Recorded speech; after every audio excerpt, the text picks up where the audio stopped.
Pandian store சீரியலில் அடுத்து வரதுக்கான எபிசோடில் நம்ம ராஜி இருந்துட்டு எங்கள் அப்பா அம்மா உங்களை புரிஞ்சுக்கிட்டாங்கல்ல, அது வரை எனக்கு ரொம்ப சந்தோஷமாக இருக்குது.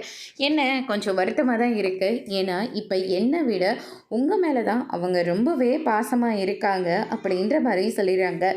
நீ தானே அது எல்லாம் நடக்கணும்னு ஆசைப்பட்ட. ஆமாம், இன்னொரு விஷயம் கூட நான் நடக்கணும்னு ஆசைப்பட்றேன்.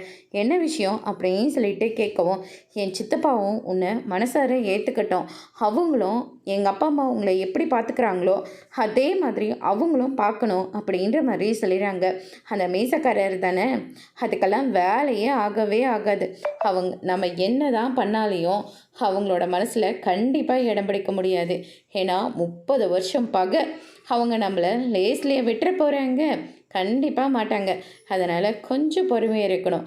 இப்போ தான் உங்கள் அப்பா அம்மாவோட மனசே மாறி இருக்கு. இன்னும் போக போக ஏதாவது மாற்றம் வருமானு பார்க்கலாம். அது வரைக்கும் நம்ம கொஞ்சம் பொறுமையாக இருக்கணும்ல அப்படின்ற மாதிரி கதிர் சொல்லிட்டு இருக்காங்க. அதுக்கு அடுத்ததாக இந்த சைடு நம்ம குமார் வெளியில் உட்காந்துக்கிட்டு இருக்காங்க. அப்போ அரசி நிற்கிறாங்க. அரசியை பார்த்த உடனே குமார் இருந்துட்டு என்னை மன்னிச்சிட அரசி அப்படின்னு சொல்லிட்டு சிக்னல் காட்டுறாங்க.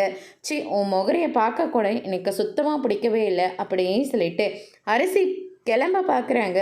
ஆனால் குமார் ஓடி காலிலே விழுகிறாங்க. என்னை மன்னிச்சிட அரசி அப்படின்ற மாதிரி சொல்லி கேட்டுக்கிட்டு இருக்காங்க. நீ செஞ்ச தப்பு எல்லாத்துக்கும் என் அண்ணன் தான் பலிகாட உனக்கு அப்படின்ற மாதிரி கோவப்படுறாங்க. அதோடு இன்னைக்கான பிரமோ முடிச்சிருக்காங்க.